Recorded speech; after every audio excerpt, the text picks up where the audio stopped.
Why don't we just let's just jump right into it. let's get into it. How's my mic? It feels like I'm talking really loud. It's tough to really tell with that intro music. Right? It's always tough. So don't judge your voice now. Judge it now. Judge it at 10 o'clock when I'm watching this. After going, why didn't you tell me I was so loud on the mic? Okay, let's not keep our esteemed guest waiting. We're very excited again to have Dr. Paresh Shah on the show. Not his first time on the show. Hopefully not his last. Especially after today. Hopefully it's not your last. We don't do early mornings well here at Dentist on Demand, so we're gonna work through it. Dr. Paresh Shah is a machine, so he can do this at any time of the day, I would assume. How are you, Paresh? I'm great. How are you guys? We were just saying you're in behind the frosted glass there. It's not he's closer to the actual good frosted glass. With the door handle right over my shoulder. You're a few hours away from the good handle. This is the handle you want. Yeah. Oh, I don't have a handle, but I've got this. Oh, there you go. That works. For our friends at Curion. Very nice. It's a coffee mug. Yeah. Those are great. That's a Yeti, right? So that's a high class mug. No, I think this is different. This is I don't know. Oh, that's a Yeti. These guys are. Oh yeah, look at the lid. I can tell by the fancy lid. Usually they keep the Yeti logoing on there though. A little. Yeah, so it's different. This is mirror. Oh, okay, gotcha. They need some competition. Those Yetis. Maybe they'll come down in price a little bit. That's right. Yeah. So thanks for being on the show again with us, Paresh. We're super pumped. You have a book out. I do. We want to talk about your book today. Oh yeah, I'm gonna put it right in front of us. There it is. I do. Oh, you do, and I have one right here. Do you have your voice? Do you have a voice changer that we can announce that book? I do. It's not set up though. Yeah. So we have to use our own voices. Beyond the Single Tooth. Yeah. Did that sound official? That's not so lame. I need some kind of auto tune or something. Well, here. Okay. That's lame. That's all we get. We get a little party favorite. Sorry, Paresh. Okay. There's not enough people clapping. We need more people clapping. Okay, so before we get into the book, obviously we want to talk about the book today, but we got to ask. So, you guys are in the playoffs. Yeah, and we're not. We just squeaked by. How's the season been for those guys? You know what? It's been two completely different tales. We just came out firing, and it was great. And I think, and then all of a sudden, the previous 2 months, we just started tanking, and we were number one in our conference 2 months ago, and then we risked being the largest collapse in NHL history. You almost went to the wild card. Crazy. Died.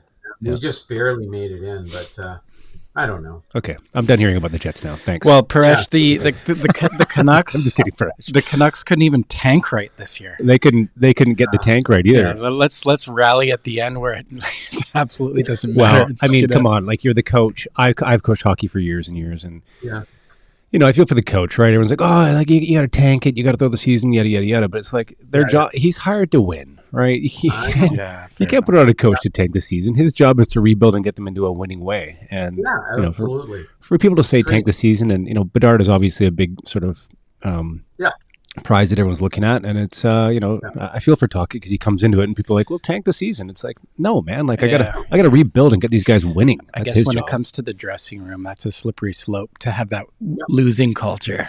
Yeah, we don't want that. Yeah, we always got to be winning. We're winners. Okay, let's jump into your book, Paresh.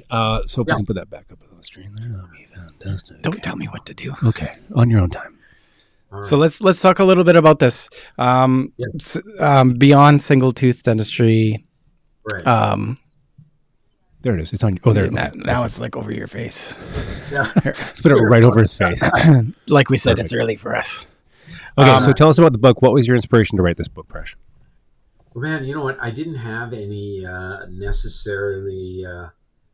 It wasn't on my radar when the opportunity was presented to me a few years ago. It was oh, okay. What would I share? What would I talk about? And but it's interesting because the topic, the title, and the way the content is set up, it's how I practice. It's what runs through my brain, and it's what excites me and wants me to continue practicing dentistry and mentor other dentists. I think that too many dentists are focused on just fixing teeth because that's what we are taught in school. We're taught to be technicians. We're taught to do fillings, to take teeth out, to put implants in, to straighten teeth, like just to do procedures. And there's a person attached to it. There's a complexity. There's the whole body. There's the whole oral system. And we want it to last. We want we want everything to last. And how do you go about doing it? And so it's, for a lot of my lecturing, which I've been lecturing for probably 18, 19 years, but for probably the last 8 to 10 years, I've spent a lot of time talking to study clubs and at meetings about interdisciplinary dentistry and about comprehensive dentistry and about bringing in other disciplines to try and improve outcomes. And so this book gave me an opportunity to kind of express it and to show how I do it and how the people I work with, the specialists in the labs, how we collaborate. And that's kind of what it is. It's yeah. Can you go back into, so there was a time in your career when you were a single tooth dentist, I would assume, coming out of school. Absolutely. Yeah. So can you talk a little bit about the genesis of that? Like tell me about the transition from a single tooth dentist and beyond. What was your transition? And maybe go into sort of the downfalls of single unit dentistry too. Sure. So when you get out of school, you learn how to fix teeth, and I don't care what anyone said. I really, when most schools that and students that I talk to who are in school or recent grads, the majority of the time, all they're doing is we're technicians. We're fixing teeth. We're repairing teeth. We're pulling teeth out. So you learn how to do some surgery. You learn how to place a filling or a crown or prep a tooth, but you're not fully taught how occlusion and function integrate and how material selection and prep design and why you want to use like plan and do wax ups all the time. Everyone does a little bit of that, but it's very piecemeal. And when you go to a lot of schools, everything's all fragmented. So you get out of school and you're practicing, and I'm practicing, and it's like, okay, well, I know how to do a root canal. Let's do this. Oh, we're supposed to do a crown on it because that's what they tell you to do. Mm-hmm. And so you prep the tooth and you do a crown. And so I was just doing all of that. And then what was happening, I bought a practice and I started taking over. It was about three to 4 years out of school. And I'm seeing these patients, and I'm seeing all sorts of complexities, and there are bites all over the place. And I didn't really know what to do because I knew how to fix teeth. Right. And it was like, all you'd go is like, okay, they're crooked, do orthodontics. Well, I'm 60. Why would I do it? And I go, I don't know. Like, okay, we'll accept it that way, and maybe I can do something. And it was getting to the point where I was feeling very bored and mundane. It was like, I'm just fixing teeth. That's all I'm doing. There's got to be more to the game than this, yeah. Right. Yeah. And so I wasn't enjoying dentistry, and I didn't feel comfortable treating, or I didn't feel comfortable because I wasn't sure what to tell some of these patients. And when I reached out to different specialists in the city to ask for guidance, I was always getting, well, you just need to refer this. We need to be doing this. And it was like, seriously, like, how am I, like, I need a mentor, like, or mentors. It doesn't mean I want to do everything, but I want to learn. I want to understand the why behind all of this. Why do I have to just send it to oral surgery or peri or pros? Like, I'll get it if I understand, but how do we collaborate? And there was none of that in my circle. And then I got introduced to some people, the University of Minnesota and Buffalo, and it's a couple of prosthodontists, a bunch of restorative docs, and next thing you know, I'm getting exposed to all sorts of different types of dentistry where everyone's collaborative, and I'm like, holy crap. And they're all enjoying dentistry, and they enjoy life, and they're laughing, and they're doing great work, and they're taking all these extra advanced CE, and I was like, oh my God, like, there is something beyond there's a whole new world. Mm-hmm. Yeah. And that just created this CE journey for me. And so as I'm coming back, I'm learning different things. I'm learning how the different disciplines can interconnect and how I can maybe improve outcomes. And that's where I started, like that's by that time it was 8 years out of school, and by that time I'm like 10, 11 years out of school, and now I'm starting to have different conversations with patients.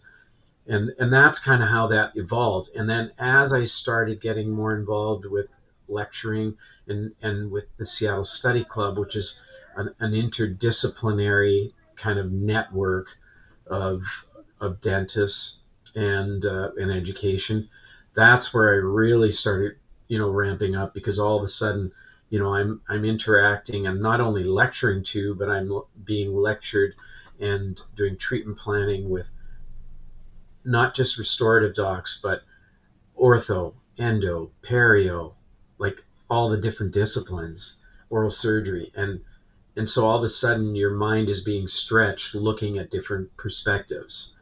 Yeah, it would aid in helping you see.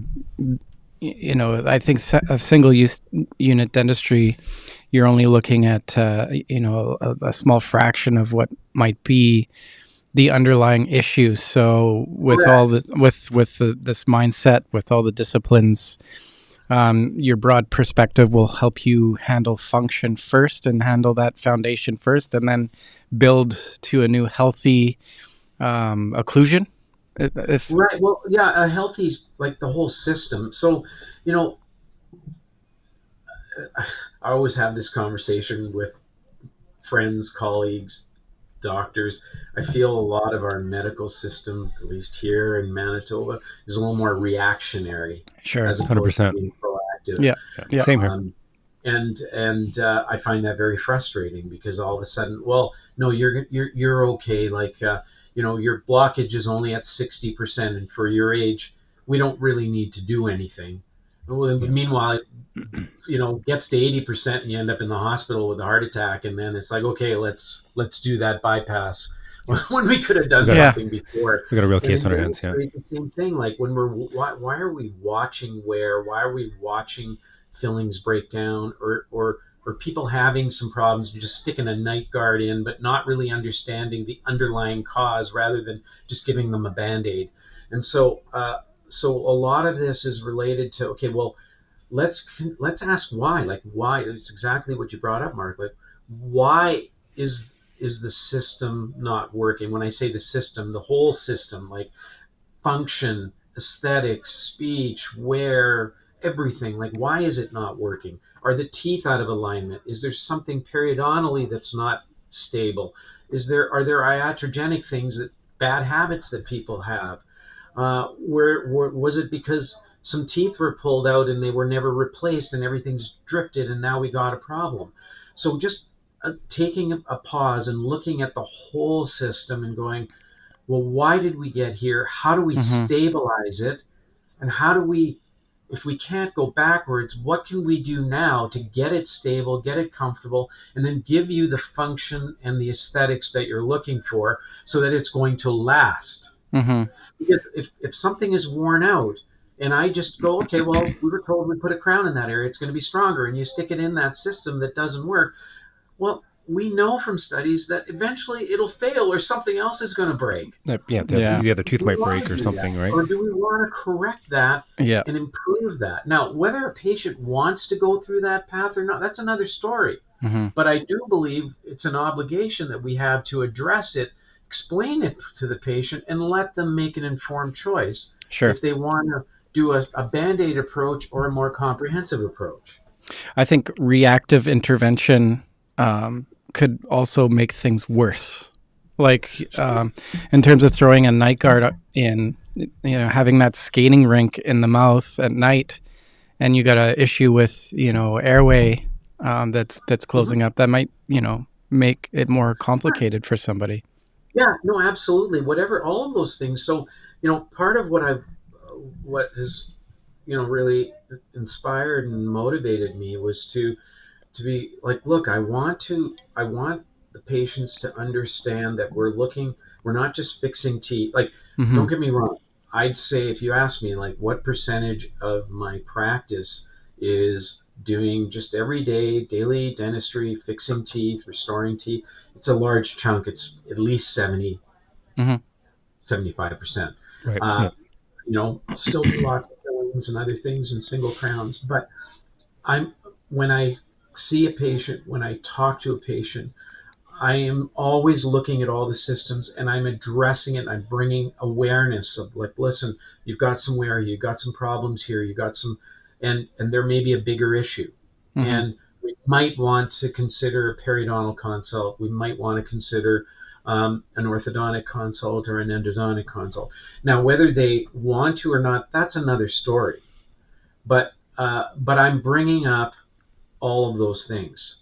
And it's important because sometimes it doesn't resonate with the patient, but it might later when something happens. Oh man, now I understand why you said maybe I should have seen the orthodontist to have that tooth brought up, because now my bite's changing and I'm getting food stuck everywhere. And it's like, and that's why I wanted you to hold that space or restore it like 10 years ago. And I know you didn't see the value of it, and you do now. Let's figure it out. There's this meme floating around out there where it shows like a progression over time, where there's like dollar signs in the beginning. There's the $1 sign, and by the time you get to the sixth slide, there's like a bunch of money bags, and the mouth is falling apart. Oh, that's true. So I think what's happened is a lot of people don't know where to start. They don't know how to start. And like I've done all of the COIS program. John has had a huge influence. In fact, with permission, I have a couple of his forms in my with all of my checklists and stuff in my book. We should see if we can get him on the show. But the thing is, like I've also done some spear and other things, but a lot of times people will go through some of these programs and they're like, well, I still don't know how to implement. I don't know what to do, how to put everything together. And so the book's done not to replace any of these things. It's an adjunct. I still highly recommend that you have mentors. You join a really good study club like the Seattle Study Club in your area, because it teaches you and inspires you to work collaboratively. That to go through a continuum like COIS, or spear or something like that, or I went, like I said, I went through COIS and I love the whole program, but like how do you go about gathering records, and then why are those records important, and what do you do with them when you've put them together in terms of putting a diagnosis together and a treatment plan together.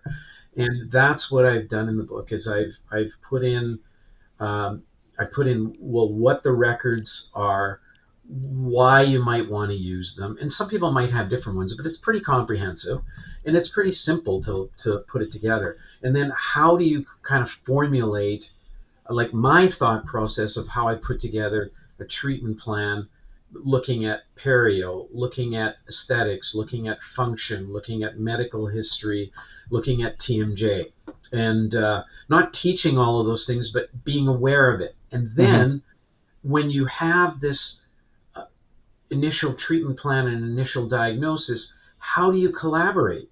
What do you communicate with an endodontist or with a periodontist or with an orthodontist? Like, how do you actually do that communication? And so what I've done is I have various chapters where I put cases in there.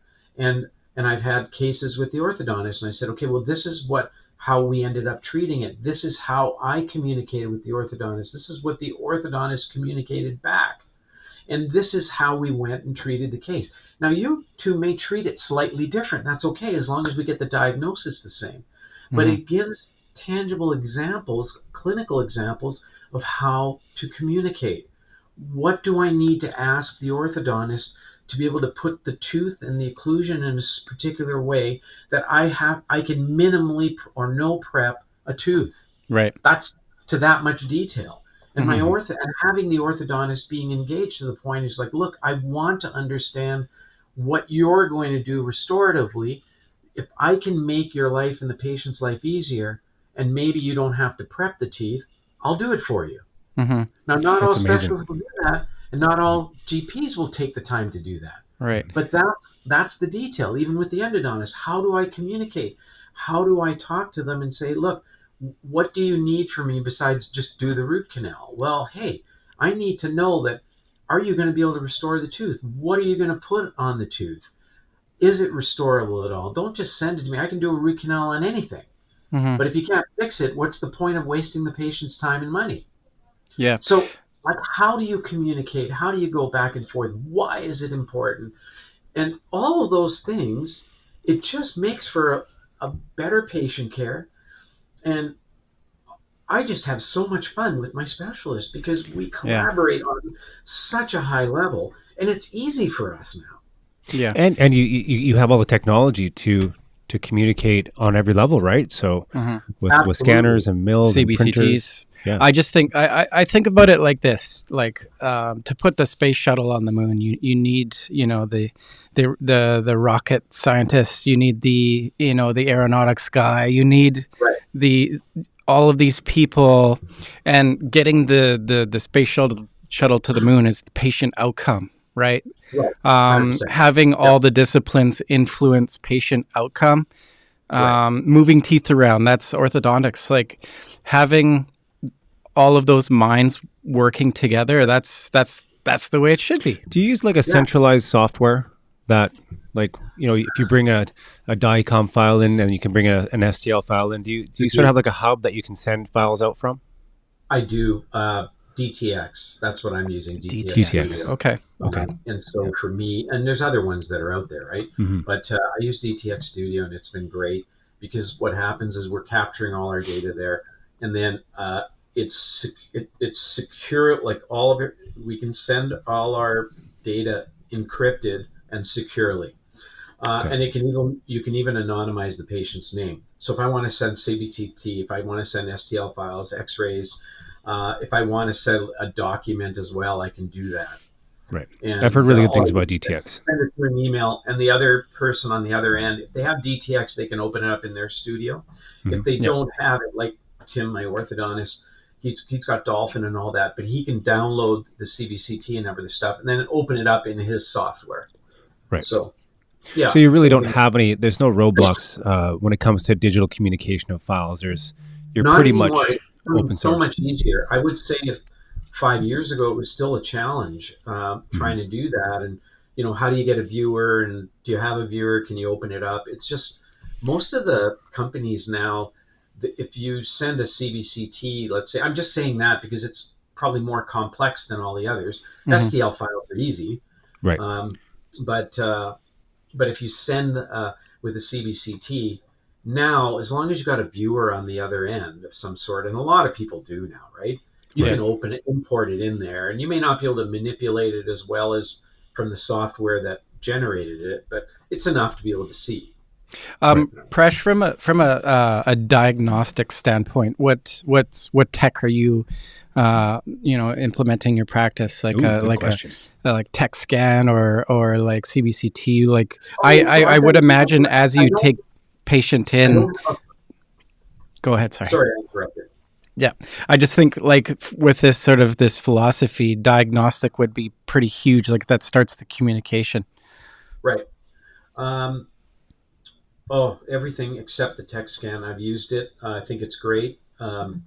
TENS. I'm not sure why I haven't got it involved more, but so I've got CBCT. I have several scanners. I've got model printers. I've got a mill. I've got a furnace. I've got all of it. So the way we collaborate, I'll collect the information. I'll do my exam. I will. I'll take photographs, video. If I need a CBCT, I'll take it. I'll take radiographs. Then I will put together a treatment plan, and I will plan it. If it's something fairly straightforward and I have the time, I'll import the information into ExoCAD, restorative design software, and I will create a digital wax up. Okay, and if I don't have time, I'll send it to my lab, and I'll talk to the lab, and they will do a diagnostic wax up. From there, I can share that information with my patient. We can discuss treatment. Then I send all of that information to my specialists, whoever I feel need to be involved in the treatment for at least consultations and so forth. Mm-hmm. So now they will have not only the records that I have, but they will have a proposed restorative treatment plan. Mm-hmm. Okay. From there, now I start getting their input. It's like, okay, well, we can do this, but the periodontist is like, well, I'm not, or the oral surgeon or whatever. They'll like, oh, I don't think this is realistic. This is going to be a challenge. We might have to do some grafting here. The orthodontist might say, okay, fair enough, but I can move this tooth. We may not need, and all of a sudden you start having that communication and dialogue. Yeah, you're QBing it, if in a sense, right? Right. And I tend to lead that because I believe that the restorative docs should be doing that. Mm-hmm. However, there are some restorative docs that are not comfortable doing that. Sure. So you have to find a specialist that is, but I feel it's really imperative to have a specialist that really understands restorative and doesn't just look at their one discipline, but understands and asks the right questions. The same thing as we need to also understand that and appreciate the benefits of all the different specialties in the lab. Mm-hmm. And is that the track that the book is going down? Is to really absolutely. kind of cultivate that with the GP, the restorative dentist, to say, you need to be the quarterback. Excuse me. You need to be the quarterback in this, and really kind of follow the same discipline that you're doing. Right, and work with specialists that are open to that, and also be very open to having the treatment plan, like other suggestions from specialists, based on their experience, based on their comfort level, all of those things. Because maybe there is a procedure that's great, and you see it on Instagram, but perhaps that oral surgeon has never done that procedure, right? And they may have another option that is viable, and you want to do it. It's the same thing for restorative. So I think it has to be, that interdisciplinary has to go back and forth. And it's the same thing with the lab. Like, there are ceramists that are more comfortable using some materials than others to create an outcome. Right, 100%. And so sitting down and talking to them and go, well, this is what I was thinking. This is the result we're going with. And they're like, okay, I think I can accomplish it better with this material. And let's talk about it. Let's figure that out. Reverse engineering the case. Yeah. Right. And then it's like, okay, well, what do you need from me? Do you need me to alter my preparations or do them in a certain way so that we do that? Right. And so sometimes what I'm doing, I'm rambling here, but like, no, it's great. No, you're not at all. Yeah. My lab is in another city, and sometimes I'll go, listen, I just finished my preps. Do you have time if I just quickly send you the scan? Can you look at it and let me know if you want any alterations before the patient leaves? Sometimes I'll do that.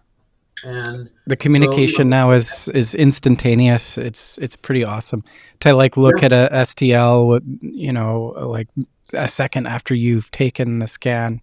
It's pretty cool. Well, that's kind of why I want to talk about the sort of centralized software hub, because I think that's become a really powerful tool in the last 5 to 10 years to be able to have that as a communication centralized tool, communication. And there's DTX, there's Romexis, there's all these different softwares now. I mean, even back in the days when I was selling dental wings, I mean, they had their own co-diagnostics was good too. It's still good. It's fantastic software. So for me, that's such an essential part of what you're doing, in my opinion, where it's like, hey, you know what? I have all the information everybody needs. And it really, like you say, it allows the restorative dentist to be the quarterback and control the information. And how long did it take you to build your network too? Like your network of folks that... Interesting, because my buddy Tim and I run a Seattle study club here. We've been running it for like 18 years. And Tim and I have been working this way he's an orthodontist for a long time. And it was very challenging to get some of our study club members, GPs and specialists, to get on and even work with Zoom. Oh, yeah, right. Yeah. It was like, because everyone's all scared about it. And what would happen is I would take discs, I would send all the information to him. He would quarterback it from his office, set up Zoom calls, and he would have all the records, and he'd just put them all up, right? And so now COVID hits, and everyone's like, oh, well, we got Zoom. It's like, are you kidding? Yeah. I'm sure you've heard that from so many of your friends and clients out there. Oh, It's man. like, yeah. The world changed.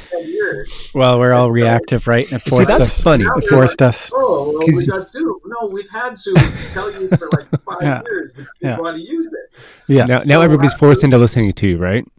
Mhm. Right. Yeah. Absolutely. So whether it's Zoom, Teams, or whatever Yeah. platform you have, so we've been nurturing that for a while, and it finally just really came to fruition over the last 3 years because of that. Right. And it's been great. So I actually have a lecture on this, and I'm doing it in 2 weeks for in New Jersey, and it's basically cool. just talking about, like, it's actually a cone beam symposium, but I said, look, I'm not a specialist at this, but this is what I've got, is about putting the records together, and how do you collaborate using a digital platform, and so I'm going to do it by showing different cases that I'm doing with endo, with ortho, with oral surgery, with perio. But the underlying theme is that we're collaborating because we're sharing the data securely. And it's okay that I have one platform and Tyler has a different platform and Mark has a different platform behind the scenes in your offices, but we're sharing real data and we're collaborating with that real data. So here's an example. And I have this in my lecture, but This is so cool. I'm doing dentistry, and then all of a sudden I get this email, and it pops up, and it's a link to a video from my orthodontist. And I didn't have time, and I open up the video at the end of the day, and Tim's talking to me, and he's got STL files, and he's got his software, and he has like a 2-minute video, and he says, Paresh, I wanted to call you about patient so-and-so. I understand you couldn't answer the call because you were with a patient. So here is what I've been thinking. And he shows everything and what he's planning with the orthodontic movements. And then he goes, my question to you is, I'm concerned about this tooth and the anatomy and the positions. What would you like to do? Let me know. So I didn't even have to disrupt my flow. And so what I did was I fired him an email back. And I said, thank you for that. I'm not worried about the anatomy. You go ahead and do that plan that you're doing. But could you, because the anatomy is a little funky on that tooth, can you send the CBCT to our endodontist, Dr. Cunha, and ask him to comment back to us if there's an endodontic issue that we have to be worried about?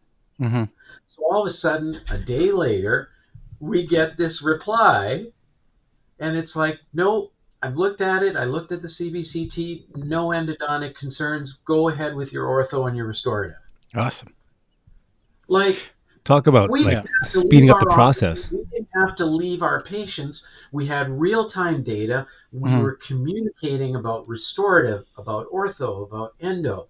Like, we actually communicated, each of us, about the other disciplines.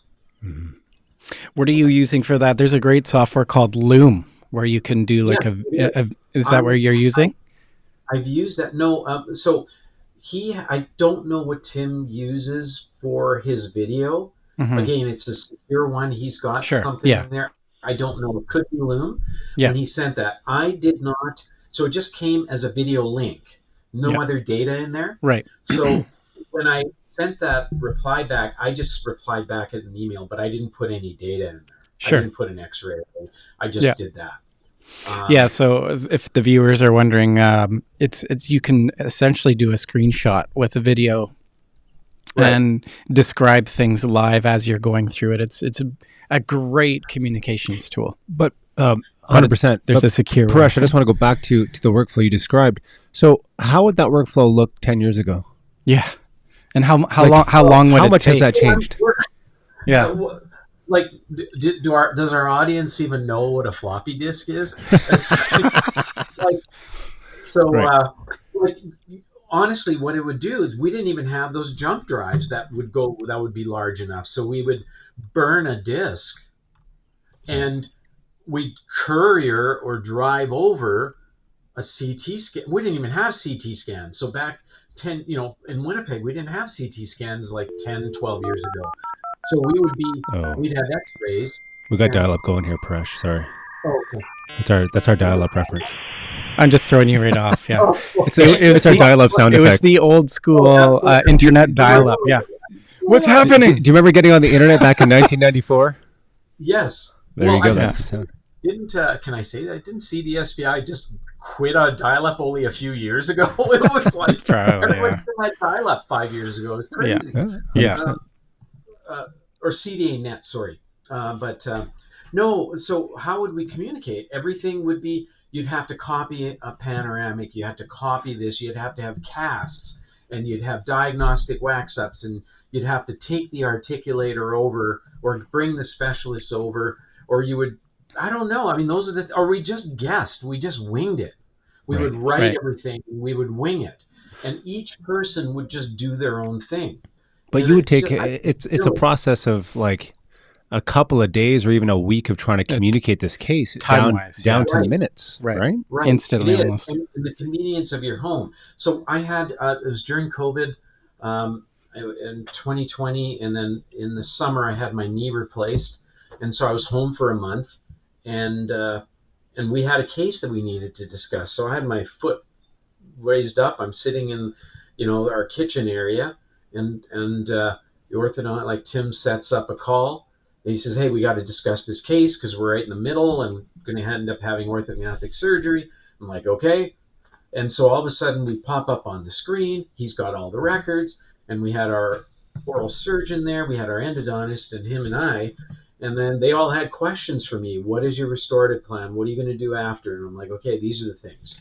This is what I discussed with the patient. So now they said, hey, is this tooth, when we do the surgery, what are you going to do as an endodontist? He goes, I'll come to the OR, we'll extract the tooth, I'll do the root canal, and we'll transplant it, because it was a transplant case of teeth.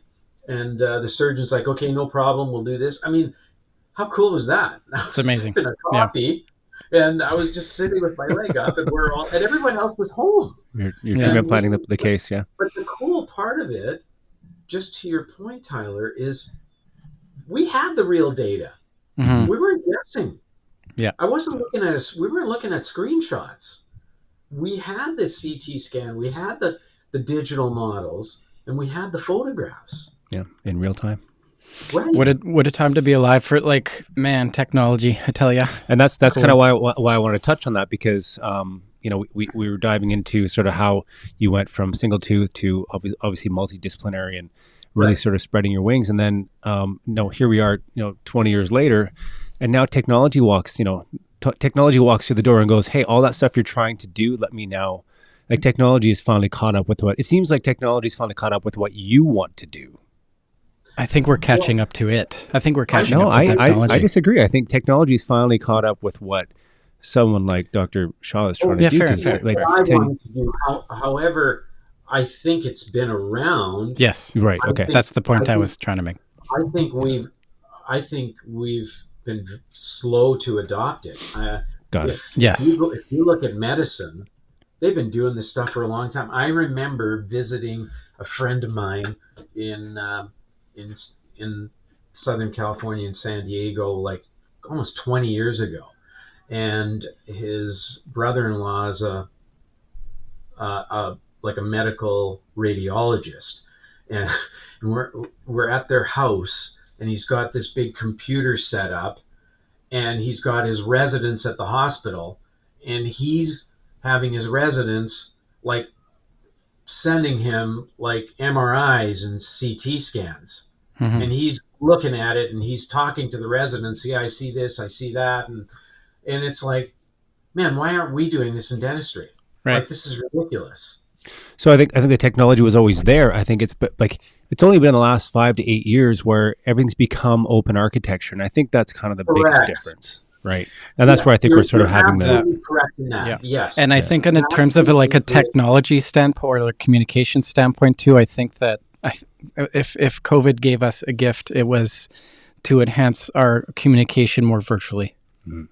Well, you both said it absolutely correct. I think all three of us are saying the right thing. And your comment about open architecture is 100% correct. I think that the stuff was there. I think there were too many roadblocks. Right. Because everything was closed. I don't care what the dental companies tell you. 7 years ago, all those scanners and CBC and everything were closed. Yep. Or semi-closed. Absolutely. Some of them still are. No, you're not, because you're an open system within your company. Yeah. But I can't open it in this software. Yeah. Exactly. From the big bang. And you know what I like about it, Paresh, is that once open architecture, I would say it became a big thing in 2014, 2015. Or it really started to catch fire at that point. And for me, I think what it did is it really forced everyone to be honest about their software and say, you know what, here are the real capabilities of what we can do.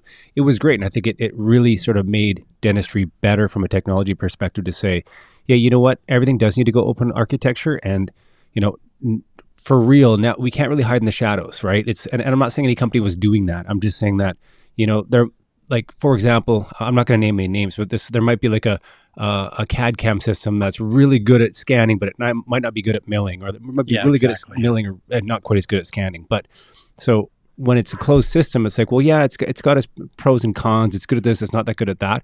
When you go open architecture, now you're bringing peripheries in at will. Yeah. And having that centralized sort of software like the DTX that you use, where you can now pick and choose the best technology to bring into that software. And I think too, like there's too many pieces now. And if you're not open architecture, you're not going to be able to play in the game. Like you got to be able to talk to everybody, because you're going to single yourself out. Yeah. Everyone's going that way. Yeah. Another question. Okay. So all this great stuff's happened. Now what's the result for your practice, for your business, from a production standpoint, having this discipline, having this philosophy? Nothing. It's just we're living it. That's all we're doing. It's sleeping and breathing it. Yeah, we are, and the entire team is. So I actually have a chapter on my entire team and how everything's, you know, how the assistants and the admin and the hygienists are all. It's been great, and everybody's into it, right? Yeah. So you're in your practice right now, Revive Dental in Winnipeg. Yeah. You've recently gone through, I know you have basically a brand new office there. Tell us how it's been in the last year or so. I guess it's been 2 years, and it's been unbelievable. I just love what I do. Did you build your dream practice? Is it everything you wanted it to be? Yeah, it is. Awesome. Very cool. Yeah. Well, this has been fantastic. We can keep you all day if you want to hang out. You want to hang out He's all probably day? got some dentistry to do. He's got some other frosty glass to get to. You know? Fresh, it's been so great having you yet again. You're just a wealth of information. We just love having you on the show. Yeah, I would love to be back, and we can chat about all that technology stuff, because that's pretty cool. We can jam on technology. Well, when I finally get the book, Paresh, let's have you back on. I'm very excited to read it, and you can give us a quiz on your book. Yeah. For folks out there that want to get their hands on this book, how can they do so? You know, if you go to Edra Publishing, it is on Amazon, but if you go to Edra Publishing, there is a link, and I can send you the link as well. There's a Canadian one and a US one, and it's probably the best way. Okay. Yeah. Awesome. We'll make sure to put that in the description if you can send that to me right away, sir, and I'll do that. Great having you on, and I'm going to hesitantly say "Go Jets." It pains me to say it. Oh, we can do that. Guys. I really appreciate it. Wish I could talk longer. We can support everybody except for the boys in blue, right? Have a great day, Paresh. Bye. Cheers. Thanks.